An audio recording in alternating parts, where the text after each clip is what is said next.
Hola, buenos días, buenas tardes. Bienvenidos a estas clases de apoyo mediante estos videos de la materia Física 2 de la Facultad Regional Córdoba de la Universidad Tecnológica Nacional del curso 2B1.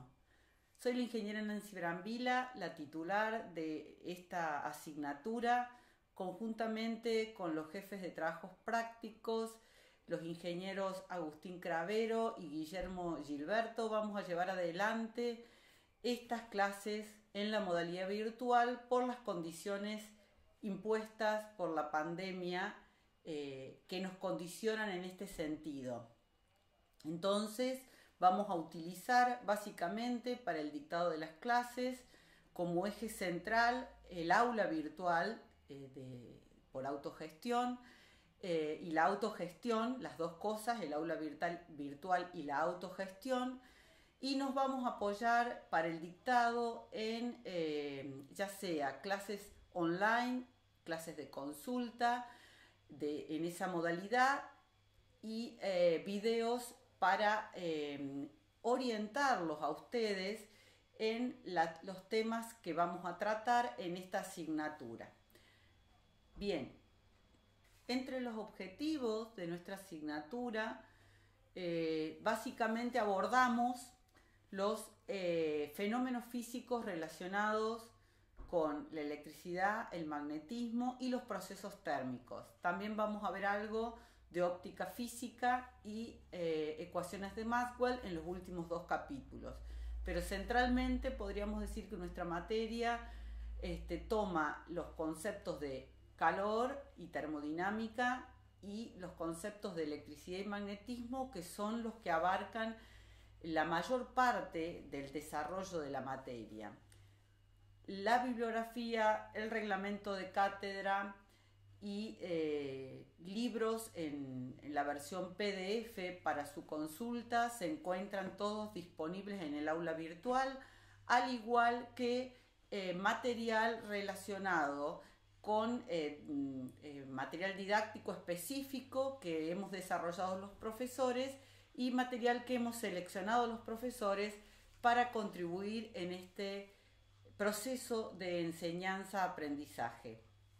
Los contenidos abordados en nuestra materia Física 2 son fundamentales y centrales para las materias de las distintas carreras y las distintas especialidades de ingeniería, con lo cual es muy importante que cumplamos con los objetivos que tenemos en esta materia, que es que podamos abordar los fenómenos físicos relacionados con los procesos térmicos, la electricidad y el magnetismo, a través de modelizaciones matemáticas, interpretando adecuadamente los problemas, tomando en cuenta las unidades y los demás elementos relacionados con el abordaje de una problemática que perfectamente se nos puede presentar luego en la industria o en cualquier área técnica. O sea, estamos desarrollando en alguna medida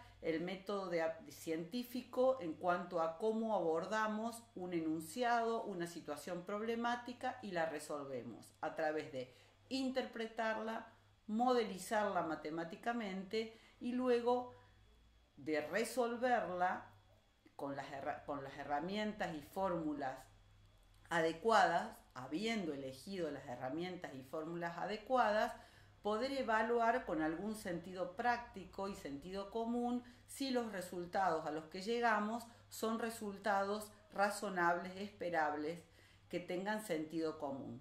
Bienvenidos entonces, vamos a empezar hoy a trabajar con los primeros dos capítulos o dos unidades de nuestra materia que tiene que ver con calor y termodinámica. El tema que vamos a abordar entonces es calor y termodinámica. Para desarrollar este tema nos vamos a apoyar en un material a modo de presentación de PowerPoint que también ustedes tienen disponibles junto a otro, como les decía, en el aula virtual.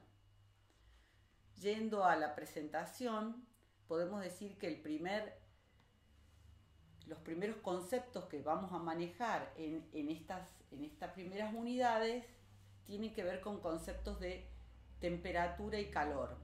Podríamos pensar, ¿qué es la temperatura? ¿Cómo definimos la temperatura? Bueno, ahí tenemos una definición. Dice que la temperatura es la medida de la energía cinética de los átomos y las moléculas de un sistema. Esta es una definición de temperatura que tiene que ver con un abordaje conceptual desde la parte microscópica, ¿no es cierto? Nosotros también podríamos decir que la temperatura se pone en evidencia como una sensación física que nos produce un cuerpo cuando lo tocamos. Eso lo tenemos como una práctica cotidiana o habitual. También podemos decir, y también es una cuestión bastante usual de visualizar, que existen cambios en los cuerpos cuando cambia la temperatura. Por ejemplo, los materiales experimentan dilatación cuando incrementa la temperatura. En general, no siempre. Estas propiedades que tienen que ver con la variación de una propiedad física con el cambio de temperatura se denominan propiedades termométricas de los materiales y de hecho que se usan en la fabricación de termómetros y de otros elementos, ¿sí? Por ejemplo, lo que tenemos indicado ahí en el primer esquema que podemos ver es un termómetro de líquido en vidrio. Estos termómetros de líquido en vidrio hacen uso de esta propiedad termométrica que tiene que ver con la dilatación de un material contenido en otro material, en este caso un líquido. Si nosotros quisiéramos ver cómo fabricamos una escala, por ejemplo, para medir temperatura, podríamos tomar un líquido colocado dentro de un vidrio, un termómetro de líquido en vidrio, y llevar el termómetro a un baño en donde coexista hielo y líquido. En ese caso se define como que está a una temperatura, esa coexistencia de estas dos fases del agua, líquido y sólido, se define como el 0 Celsius, 0 grados Celsius. Es la escala de Celsius. Y cuando llevamos ese mismo termómetro a un baño de líquido y vapor, ahí está a 100 grados Celsius, hacemos una marca ahí y tenemos indicada la temperatura de 100 grados Celsius. Hemos fabricado una escala de temperatura, la escala Celsius. Solo nos falta dividir en 100 esa distancia entre esa longitud entre marcas que acabamos de hacer a 0 y 100 grados para decir que cada una de esas divisiones, de esas 100 divisiones, corresponde a 1 grado. Hemos fabricado una escala de temperatura Celsius. Esto que es el grado Celsius es lo que habitualmente se denomina mal como grados centígrados. Además, existen otras escalas, como por ejemplo la escala Fahrenheit, de uso en países de habla inglesa, y la escala Kelvin, que es la temperatura termodinámica. Por favor, les pido que ustedes revisen en la bibliografía que les dimos las definiciones de las distintas escalas y las equivalencias entre esas escalas. Hay una equivalencia directa entre las escalas, lo pueden experimentar también a la obtención de las equivalencias a través de los ejercicios de la guía de ejercicios que hemos compartido también en el aula virtual. Bien, además, otra propiedad termométrica podría ser la variación, por ejemplo, de una resistencia eléctrica del valor de los ohm, de la resistividad particularmente o de la resistencia eléctrica con la temperatura. Ese es el principio también de otro tipo de sensores, que son sensores que hacen uso de esta propiedad termométrica, en donde varían algunos parámetros eléctricos como la resistencia eléctrica en función de la temperatura. Termocuplas, termómetros del tipo PT100 o PT1000 hacen uso de este tipo de propiedad termométrica. Así que los invito a revisar un poco más en la bibliografía acerca de esto, para luego respondan algunas de las preguntas que se van a plantear como actividades para ustedes. La medición de temperatura con un termómetro hace uso del principio cero de la termodinámica, que define que si dos objetos están en equilibrio térmico con un tercero, entonces están en equilibrio térmico entre sí. Es decir, estamos llevando el concepto de equilibrio térmico en donde se igualan la temperatura de ambos cuerpos. Este es el principio que utiliza un termómetro para llevar adelante una medición, como vamos a ver más adelante. Asociado a este concepto de temperatura, tenemos que reflejar también el concepto de calor. ¿Y qué es el calor? Decimos que calor es energía que se transfiere por diferencia de temperatura.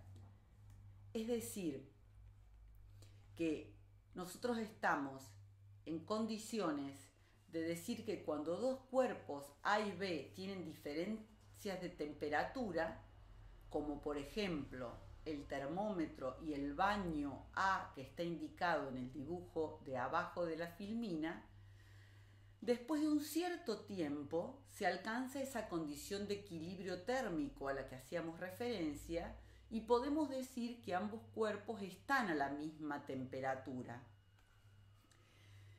Si suponemos que el baño representado con la letra A, T sub A, temperatura T sub A, está a mayor temperatura que el termómetro, cuya temperatura inicial es T sub B, observamos que lo que va a ocurrir cuando sumerjamos el termómetro en este baño es que va a pasar calor del cuerpo de mayor temperatura, baño A, al cuerpo de menor temperatura, termómetro B.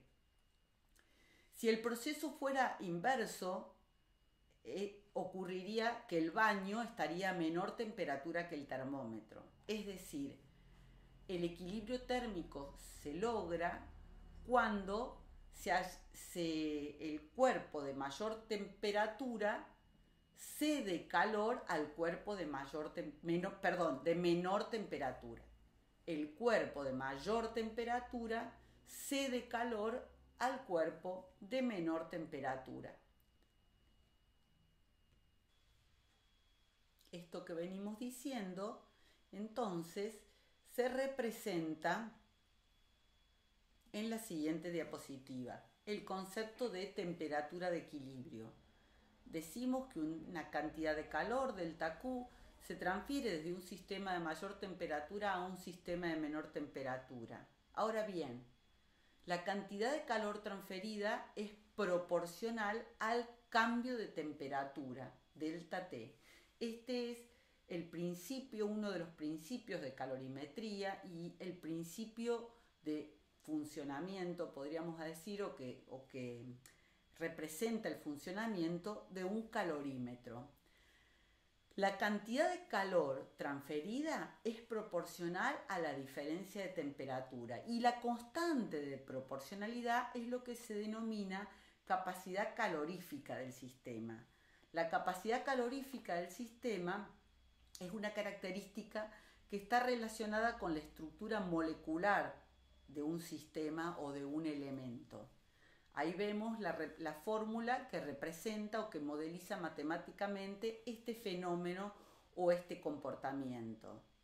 Entonces, si los cuerpos A y B como estábamos refiriéndonos en la anterior filmina, que la replico nuevamente aquí, están a diferentes temperaturas, supongamos que T sub A es mayor que T sub B, podríamos pensar que el cuerpo A cede calor, un delta calor, a través de una expresión matemática que tiene que ver con la capacidad calorífica del cuerpo A por la diferencia de temperatura. Temperatura T o de equilibrio menos temperatura A o inicial. Al ceder calor, podríamos decir que ese calor es un calor negativo. El cuerpo B recibe calor, delta Q sub B, igual a su capacidad calorífica, C sub B, por temperatura final o de equilibrio menos temperatura inicial T sub B. Entonces, la cantidad de calor que recibe el cuerpo B es mayor que cero, es positiva. En definitiva, por el principio de conservación de la energía y asumiendo que estamos en un sistema que podemos considerar como ideal, donde las pérdidas son despreciables, o teórico, donde las pérdidas son cero, la cantidad de calor que cede el cuerpo A tiene que ser igual a la cantidad de calor que recibe el cuerpo B. Eso se representa en la fórmula que está indicada ahí abajo, delta Q sub A más delta Q sub B igual a 0. Luego, la temperatura de equilibrio, si esa es nuestra incógnita, porque conocemos, porque pudimos medir las temperaturas iniciales T sub A y T sub B, y además conocemos las capacidades caloríficas de los materiales que estamos hablando, podemos despejar entonces la temperatura de equilibrio, que se obtiene como una media ponderada, como se indica en la expresión que estoy indicando en este momento con el cursor. Bien, hemos definido entonces la capacidad calorífica del sistema. Asociada con la capacidad calorífica de un sistema, vamos a definir el calor específico.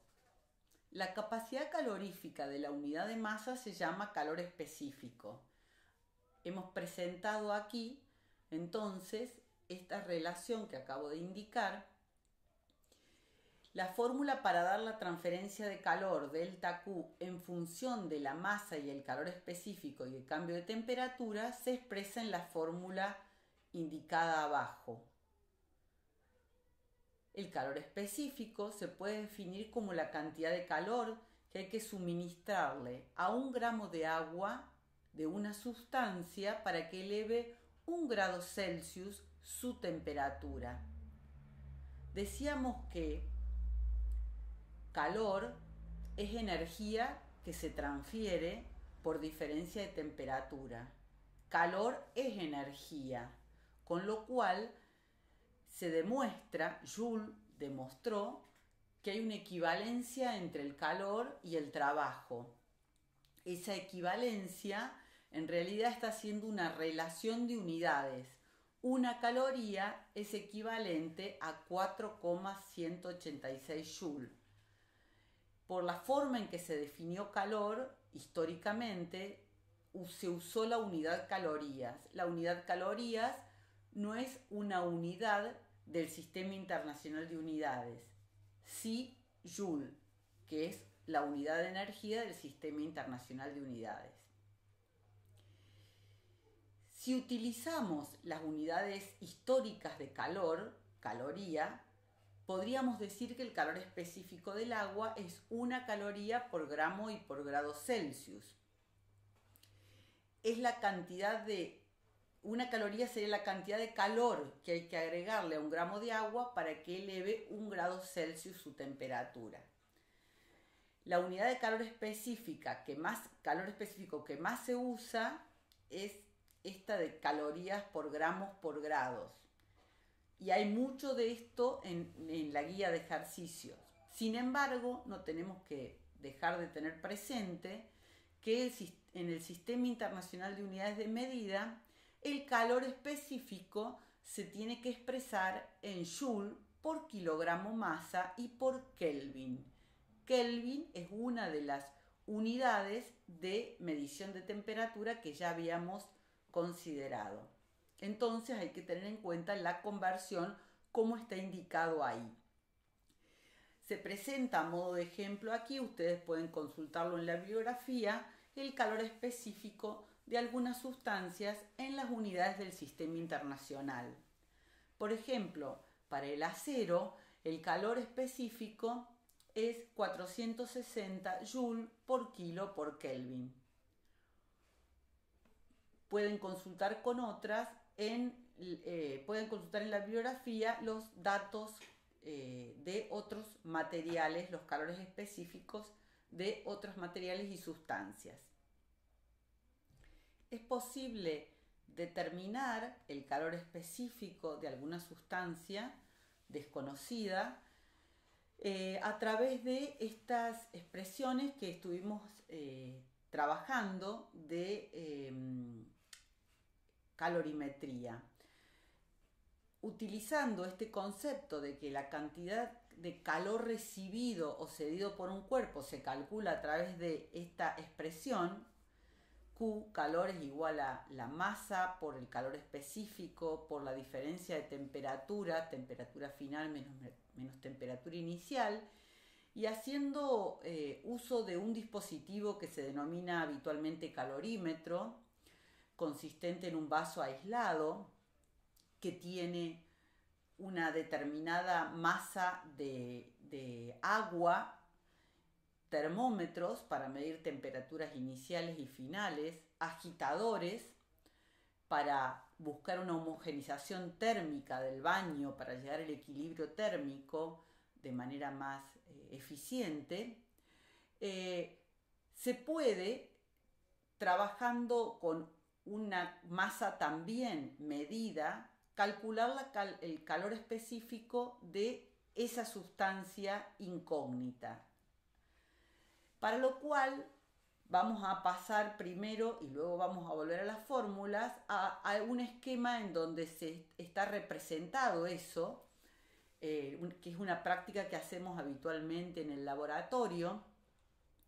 Tenemos un vaso aislado, en este caso un termómetro que está midiendo la temperatura dentro del baño, una masa M, una cierta cantidad de agua. Se mide entonces inicialmente la temperatura inicial de este calorímetro, del agua en este calorímetro. Conocemos la cantidad de masa, la masa de la cantidad de agua que está en el calorímetro, y también conocemos lo que se llama la constante K o pi del calorímetro, que ya vamos a ver cómo lo podemos obtener, que en realidad está representando esta equivalente en agua del calorímetro en cuanto a la cantidad de calor que va a absorber el calorímetro o ceder el calorímetro al momento del equilibrio térmico. Podríamos en un principio también pensar que si hacemos una condición ideal en donde el calorímetro no absorbe calor,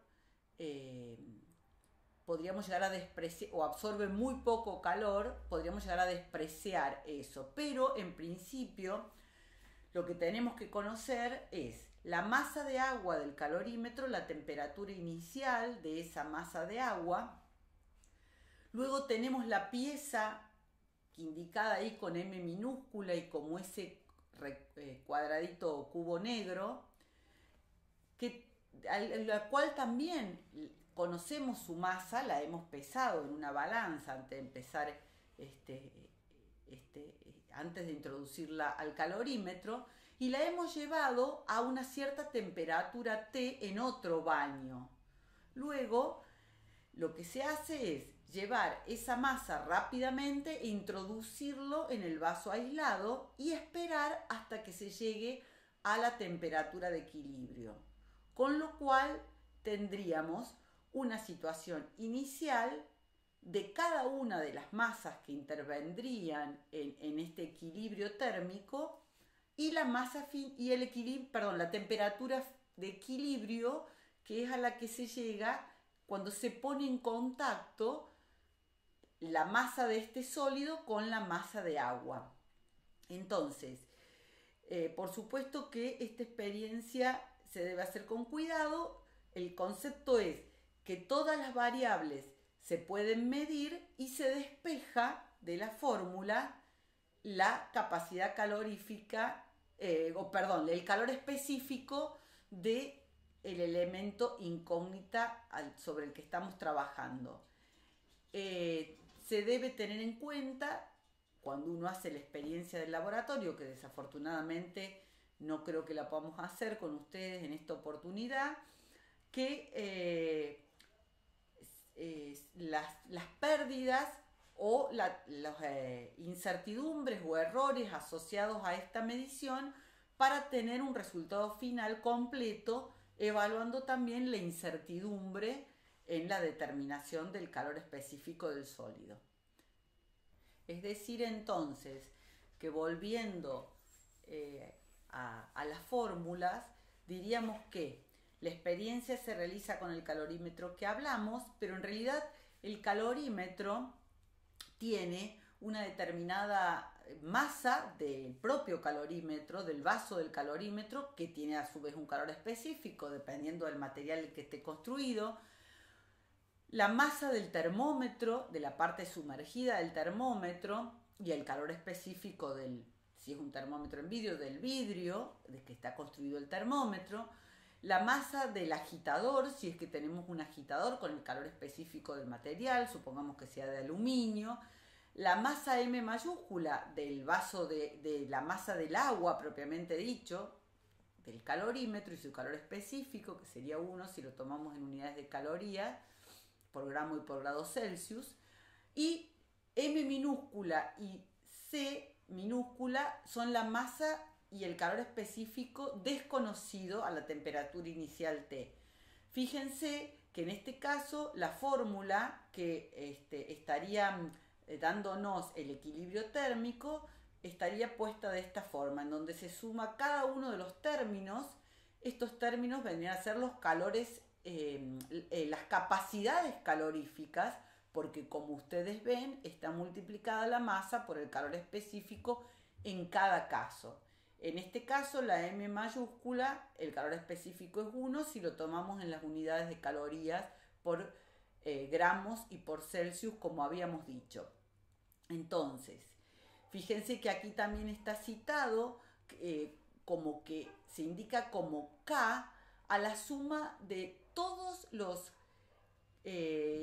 las capacidades caloríficas de los elementos que integran el propio calorímetro, que es algo que tenemos que caracterizar. Se denomina K, o en algunos casos con la letra, con el número pi, que es el equivalente en agua del calorímetro.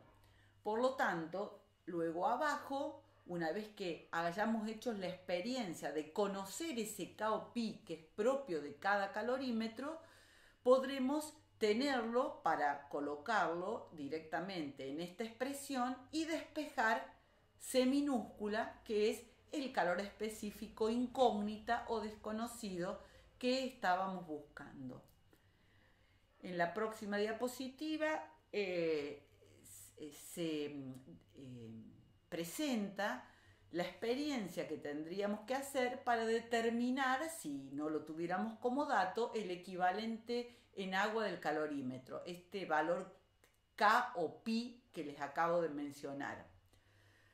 Se hace el mismo proceso que para la medición de un calor específico, que es el uso clásico del calorímetro, solamente que en lugar de poner un elemento con capacidad, con calor específico desconocido, se coloca agua a una temperatura conocida.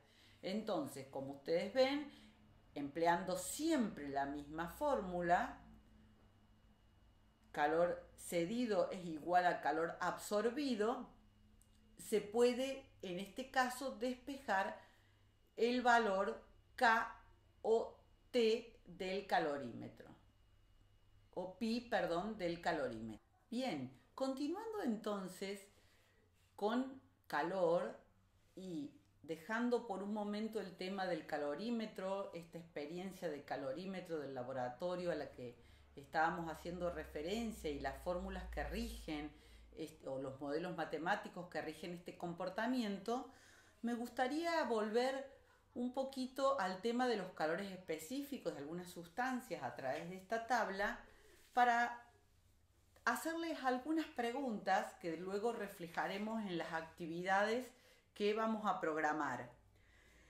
Por ejemplo, aquí no está el calor específico del agua.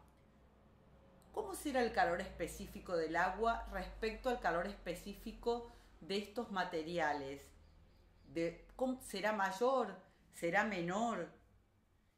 En función de esa respuesta, ¿qué uso se le da al agua en cuanto al almacenamiento de energía térmica? Me gustaría que indagaran un poco sobre estas cuestiones para conversarlas o para tener una devolución suya en las actividades planeadas o pactadas a continuación. Por otro lado, otra cuestión que me interesaría plantearles es la siguiente pregunta. Siempre vamos a usar, siempre que agreguemos calor a una sustancia, ¿va a aumentar su temperatura? ¿Ese es el único fenómeno que ocurre? En realidad, debo decirles que no. En algunas situaciones, la cantidad de calor que agreguemos a una sustancia o a un elemento se utiliza, por ejemplo, para producir cambios de fase del elemento. Por ejemplo, si nosotros agregamos calor, suministramos calor a un trozo de hielo que esté a 0 grados, y estamos midiendo la temperatura, vamos a poder comprobar que la temperatura del hielo, por más que se está derritiendo, o de ese conjunto agua y hielo, permanece en 0 grados. El hielo se está fundiendo y eso implica, digamos, para eso se utiliza la energía en forma de calor que se le está suministrando, para generar un cambio de fase. Los cambios de fases más corrientes incluyen la solidificación de líquido a sólido, la fusión de sólido a líquido, la vaporización de líquido a vapor, la condensación de gas a vapor y la sublimación que iría directamente de sólido a gas. El hecho de que la temperatura permanece constante durante cambios de fase puede entenderse en función de la teoría molecular y tiene que ver con que ese calor se utiliza como energía necesaria para vencer la atracción intermolecular de los distintos estados. Con lo cual, encontramos una nueva situación. Cuando tenemos que durante el proceso de agregar calor a un elemento se producen cambios de fase, vamos a tener que tener en cuenta el calor necesario para fundir una cierta masa de un determinado material. Y eso va a estar dado esa cantidad de calor va a ser función de la masa y de los calores latentes de fusión y de vaporización de los distintos elementos o materiales.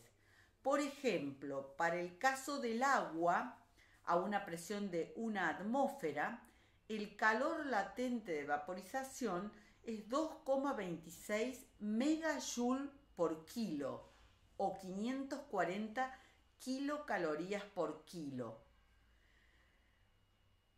También para el agua, el calor latente de fusión de esa sustancia a la presión de 1 atmósfera es igual a 333,5 kilojoules por kilo o bien 79 kilocalorías por kilo.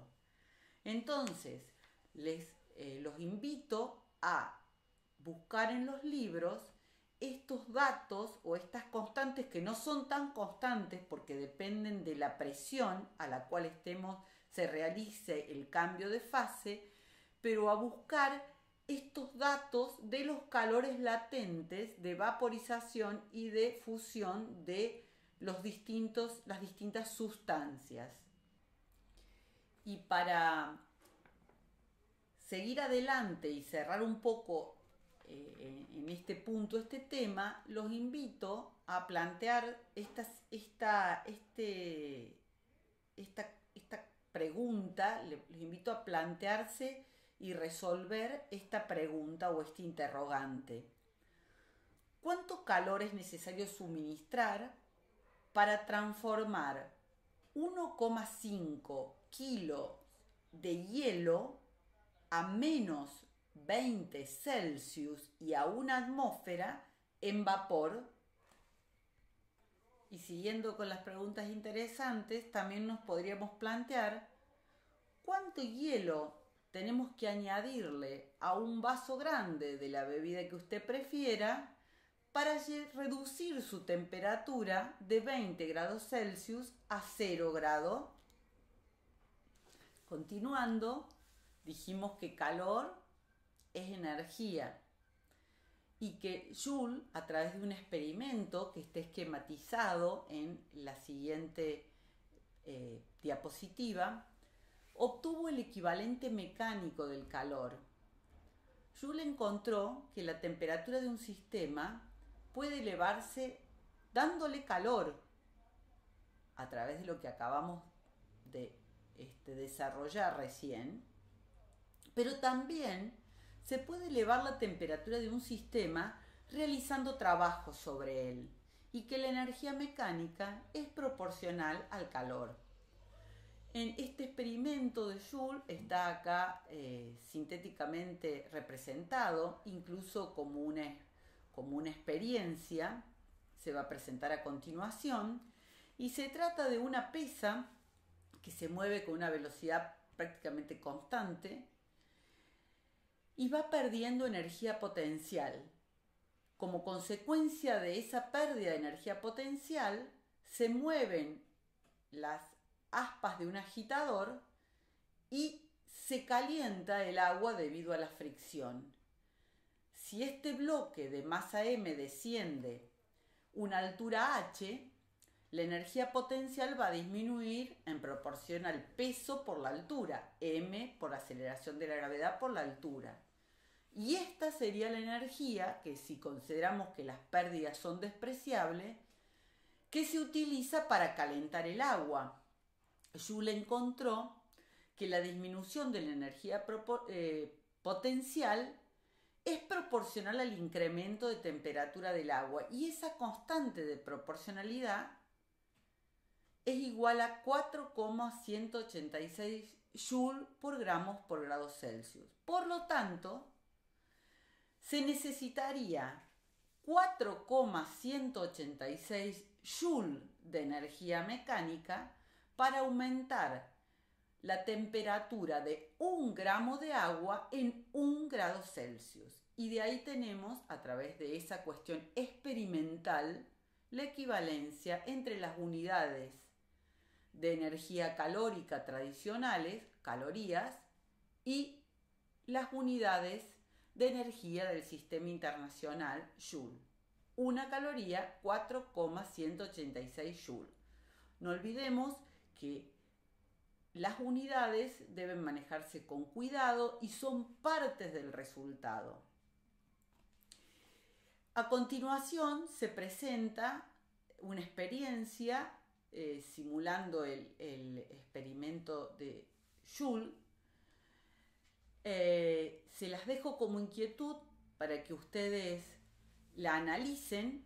Ahí se da una situación particular de una masa de 50 kilos masa, de una cantidad de agua de 100 gramos de agua, de una altura de donde se deja caer la masa de 1 metro, y la medición con el termómetro que tenemos sumergido ahí de temperatura inicial y temperatura final. Es decir, En esas condiciones la energía potencial se tradujo en un aumento de temperatura de 1,2 grados Celsius. A partir de ahí se saca el calor específico del agua. Fíjense que no da exacto. ¿Por qué no da exacto? ¿Qué creen que pasa por lo cual ese resultado no es exactamente los 4,186 Joule del equivalente que habitualmente utilizamos para pasar de calorías a unidades del sistema internacional o Joule?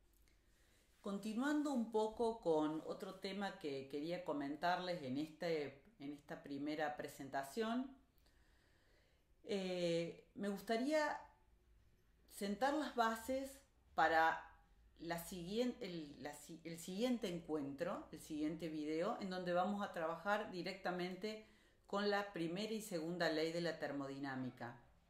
Para eso vamos a tener que hacer una introducción a la ley de los gases ideales, porque vamos a trabajar con sistemas que están representados por gases, un gas que lo vamos a considerar en general ideal, o si no vamos a hacer las excepciones para hacer las correcciones. Pero en este sentido, simplemente cerrar este primer encuentro con la presentación de una de las escalas que habíamos mencionado al principio, que es la escala Kelvin de temperatura. La escala Kelvin de temperatura es la que nos permite la determinación del cero absoluto de temperatura con el uso de un termómetro de gas a volumen constante. Es decir, en este caso, la propiedad termométrica a la que estamos haciendo referencia es a la variación de la presión de un gas que se mantiene a volumen constante. O sea, la temperatura tiene una incidencia sobre la presión del gas a volumen constante. Para definir la escala Kelvin de temperatura, como está indicado en la diapositiva que estamos viendo, tenemos que utilizar la ecuación de gas ideal, que la presión del gas por el volumen es igual a el número de moles por la constante de los gases y por la temperatura. Si nosotros hacemos esta experiencia manteniendo un volumen constante del gas, podemos observar que al agregarle calor y aumentar la temperatura de este gas, se traduce en un aumento de la presión del gas, tal como está representado ahí. Entonces, si graficamos en abscisas la temperatura y en ordenadas el producto presión por volumen, que en realidad sería la presión porque dijimos que era volumen constante, lo que tenemos es una representación lineal o una correspondencia lineal. La ley de variación es lineal, con las características que pueden ver ustedes aquí en este gráfico que se presenta. Con lo cual la temperatura en unidades Kelvin tiene una relación con la temperatura en unidades Celsius como la que se muestra ahí. La temperatura en Kelvin es igual a la temperatura en Celsius más 273. Es decir, a la temperatura menos 273 Celsius le correspondería el cero, que ahí está extrapolado, de la nueva escala en Kelvin. Una referencia de la temperatura termodinámica que se usa en laboratorios secundarios de temperatura es la referencia del punto triple del agua. El punto triple del agua da una temperatura de 0,01 Celsius y se presenta cuando el agua coexiste en sus tres fases: agua líquida, vapor de agua e hielo. Y eso se da a una presión de 4,58 milímetros de mercurio. tendríamos aquí otra propiedad termométrica, el hecho de que sobre los gases, en estas condiciones, un aumento de la temperatura se traduce en un aumento en la misma proporción de la presión. Finalmente, y para cerrar este video inicial de calor y temperatura, podríamos decir que para responder a interrogantes, por ejemplo, como ¿cómo se enfrían las heladeras? ¿Por qué un inflador se calienta cuando infla aire? ¿Qué transformaciones ocurren en los motores? ¿Por qué si ingresamos a una habitación fría con un globo, el globo se desinfla? Todas estas interrogantes se pueden contestar con los conceptos de calor y temperatura y las leyes de las termodinámicas, que hablan de transformaciones tanto físicas como químicas. ¿Qué le pasa a un objeto cuando le agregamos calor? ¿Qué cambios físicos ocurren? ¿De qué manera evaluamos esos cambios físicos? ¿Con qué leyes de variación? Todo eso es lo que en parte hemos aprendido en este video y vamos a seguir aprendiendo en los videos que siguen. Nos vemos en la próxima. Que anden bien.